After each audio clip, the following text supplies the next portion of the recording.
अस्सलाम एवरीवन, मैं एडवोकेट बाग मधुर। आप मेरे यूट्यूब चैनल देख रहे हैं। मैं आपके साथ बात करने जा रहा हूँ लैंड एक्विजिशन एक्ट 1894 के बारे में। देखें, अगर किसी शख्स ने ऑब्जेक्शन फाइल कर दी थी सेक्शन 5A के तहत और कलेक्टर ने उसको सुनने के बाद एक रिपोर्ट तैयार कर ली थी, और इस रिपोर्ट को मद्देनजर रखते हुए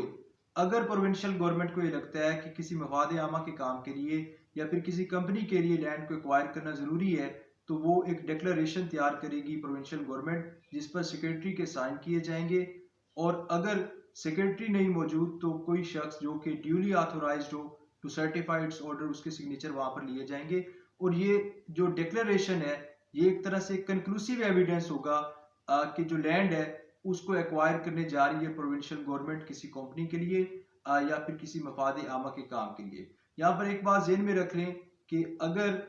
तो ये ज़मीन एक्वायर की जा रही है किसी कंपनी के लिए, तो ये डिक्लेरेशन उस वक्त तक तैयार नहीं की जाएगी जब तक कि वो कंपनी जो है वो कंपनसेट ना कर दे किसी शख्स को जिसका नुकसान हुआ है इस लैंड को एक्वायर करने में। या अगर प्रोविंशियल गवर्नमेंट एक्वायर कर रही है तो वो भी पहले कंपनसेट करेगी किसी भी शख्स को जिसका नुकसान हुआ है, और उसके बाद जो है वो डिक्लेरेशन जो है वो तैयार की जाएगी। और गवर्नमेंट जो है अगर एक्वायर कर रही है लैंड को, तो फिर पब्लिक रेवेन्यू में से जो उसके वाजबात हैं वो उस शख्स को दिए जाएंगे। और ये डिक्लेरेशन जो है ये एक तरह से कंक्लूसिव एविडेंस होगा कि अब लैंड जो है वो गवर्नमेंट एक्वायर करने जा रही है। और ये जब डिक्लेरेशन तैयार हो जाएगी तो उसके बाद सेक्शन 7 के तहत जो गवर्नमेंट है प्रोविंशियल गवर्नमेंट, वो ऑर्डर्स देगी,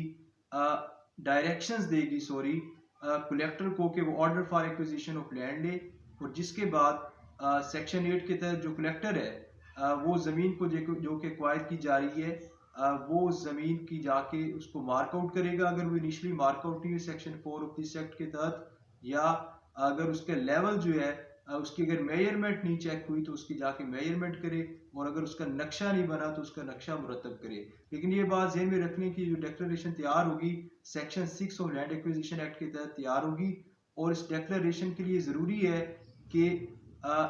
ये जब इनिशियल नोटिस आया है जो सेक्शन 5 के तहत दिया गया था, जिसमें ये बात बताई गई थी कि लैंड को एक्वायर करना चाहती है गवर्नमेंट किसी पब्लिक पर्पस के लिए या किसी कंपनी के लिए, तो इस नोटिफिकेशन आने के 6 माह के अंदर अंदर, 6 माह का टाइम है, उस 6 माह के अंदर अंदर ये डिक्लेरेशन तैयार की जाएगी। बसूरत दीगर acquisition proceedings shall be deemed to have come to an end, यानी वो तस्वर की जाएंगी कि वो खत्म हो चुकी हैं। तो इसके साथ ही वीडियो को पहुंचती है, वीडियो को लाइक करें, चैनल को सब्सक्राइब करें, मुझे दुआ में याद रखें।